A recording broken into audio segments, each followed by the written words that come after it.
Welcome back, everybody. As you can tell, Hoyan has just been announced and teased, and with that I wanted to go over some of her kit and my initial thoughts as to how she is, with her being honestly one of the coolest characters that we've seen in a PvP type gacha in a minute. Now, to start things off, as you can see in terms of base stats, she's got pretty decent health. She's got 9.2k HP, decent attack with 1133. Notably, she does also have 113 speed, which is not amazing, not insane, but as we move past stats and we actually talk about some of the initial recommended stat lines that you're seeing here, or stats or builds that they already provide, it is clear that she's designed in some way, shape, or form to deal some sort of damage. And as we'll talk about with the skills in a moment, this will make even more sense, and honestly it seems like this is really going to be the only way that you can play her. Now, as we continue on, the first thing that we're shown in terms of the skill preview is her skill 1. Now, if you aren't already familiar with how important the debuffs or lining up or having certain debuffs is in Etheria Restart, well, here's your friendly reminder that they are incredibly important. There are certain bosses that are only damageable if you have unbuffable, or they are only really killable in a reasonable amount of time if you're able to strip something like the defense buff, or if you're able to apply a buff block, prior to actually engaging in a fight. Now, the anti-heal here is along that similar sort of vein, where in certain fights it doesn't matter if you even buff block the enemy, or if you prevent them, or if you strip one specific buff off the enemy, as sometimes healing is even more annoying. With that, I do think that having some sort of anti-heal in a character is pretty impactful and pretty sick, and for this I'm glad that she does have 2 hits at a 25% chance each to inflict anti-heal, with this going up, I believe, or in terms of duration, to 2 turns. However, in addition to this, I don't know what exactly the base chance of this ability is, but it does say that it increases to 25%, which I got a 50-50 chance, or quote-unquote 50-50 chance, which is slightly worse than what it'd actually be. I think it's closer to like 37 or 40%. Chance to apply anti-heal is decent, but that's just her S1. It is worth noting here that it does look like it'll deal a decent amount of damage. Not absolutely fantastic, but you know, as with most abilities like this, it's her basic attack and it's nothing super insane. Now, let's break down her S2, which is her passive. Oh, apologies, as it skips. Now, in terms of the S2, it says that...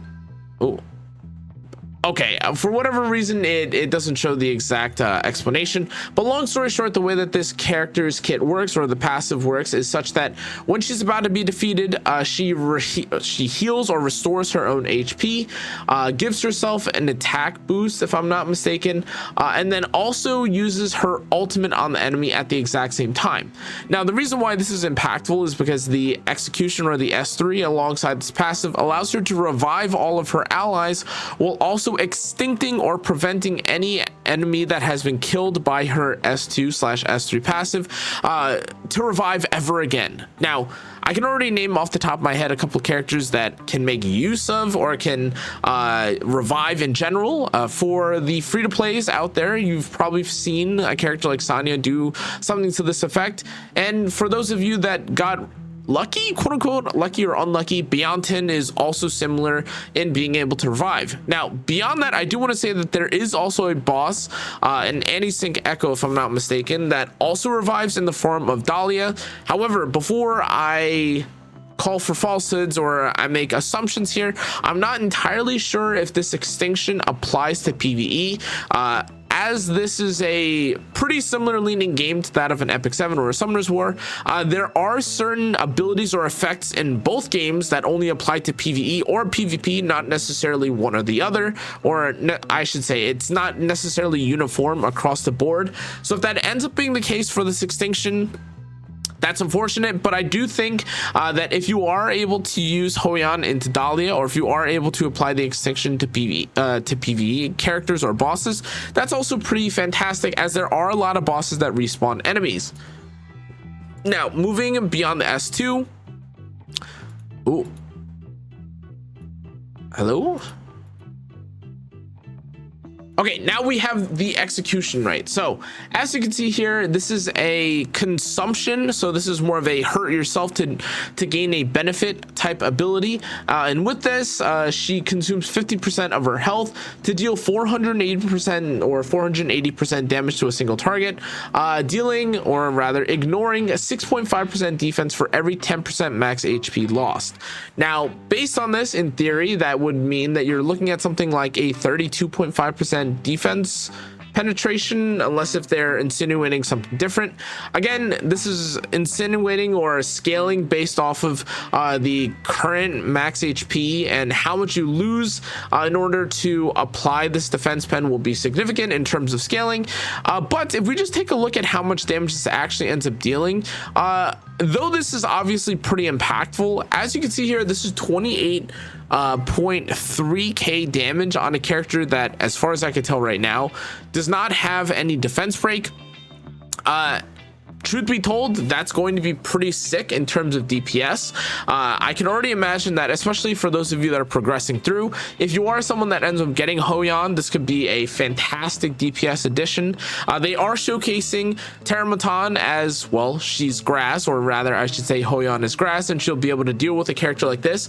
It is interesting to see whether or not this is a character who will be able to, I guess, be taken into content like Doki Doki, as again, she is grass and Doki is water, or not Doki specifically, but the enemies in Doki's domain are water. However, based on this and just the fact that, at least from what we could tell, she is primarily focused on single target, that might not be the best spot for her specifically. But obviously they showcase you know, Doki Doki as one of the locations for her content.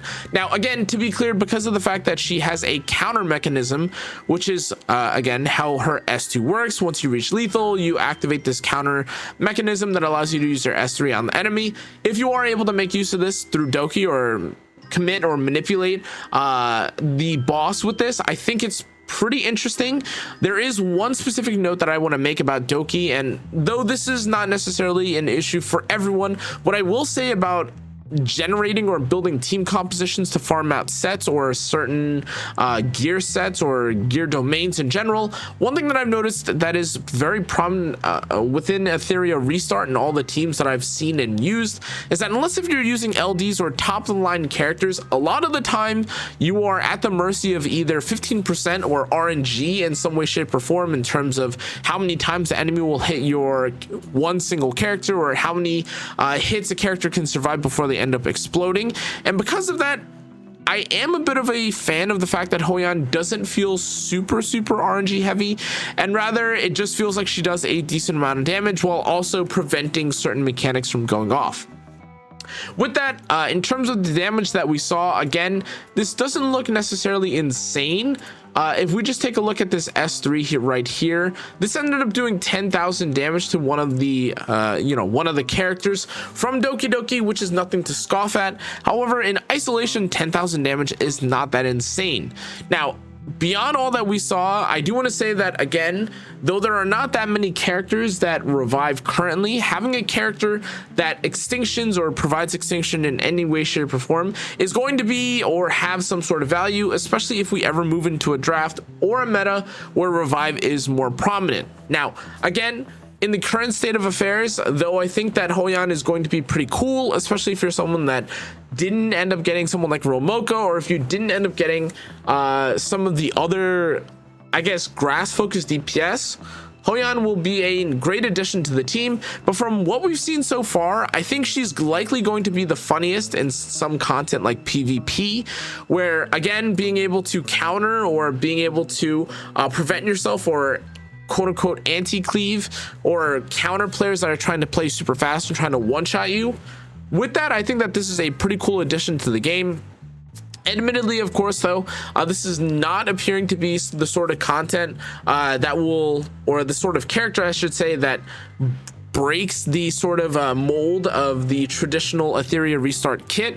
As far as I can tell, this is yet another strong, but strong within her niche type character, which is not necessarily a bad thing, as again, Etheria Restart has lauded themselves or presented themselves as a company that wants to not make every single character super versatile, but rather provide themselves with very key, strong niche characters so that you'll be able to play the entire cast.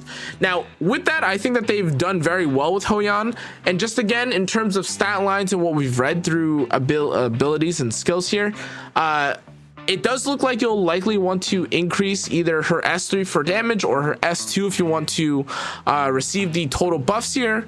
But as always, the S2, S3 priority is pretty tied for any DPS, as you want all, ideally, abilities or skills from a DPS to be maxed.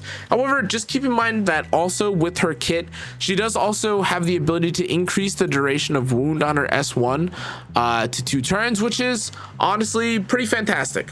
In any case though, guys, that's going to be it for Hoyan. I think she looks cool. I'm excited to pull and try her out. That said, keep in mind that again, limited characters are not really limited in this game. They're just the banner character that you can of course get later on or immediately following the release of the character on the permanent banner. So if you're feeling a bit lucky, feel free to pull, but if you're not, or if you feel a bit unlucky and you'll pull someone off the, I guess, the standard or beginner banner, or rather I guess it's just the permanent banner, and you're fearful of getting Hoyan, well, this is quote unquote technically a character that you could skip. However, I think based on this, we'll probably give it a bit more time before we really make any hard calls. I just think she's a very interesting, maybe, I guess, answer to some of the players that are playing very fast and just trying to cleave and one-shot everything. This is a sort of character where if she's able to survive, she can maybe one-shot or like a throwback like a real Mocha ability and one-shot or, you know, kill someone that's on the enemy team. That said, again, I think her kit is unique. I think it's interesting. I think it's worthwhile probably to at least test her, but I'll probably be making an update or a guide for her as soon as we get more information about her. But anyways, guys, that's going to be it for today's video. Hope you guys enjoyed or learned. If you did, make sure to like, comment, subscribe. But yeah, this character looks cool. Good work, Etheria Restart, and I'll see you on the next one. Stay safe, stay healthy. Good night.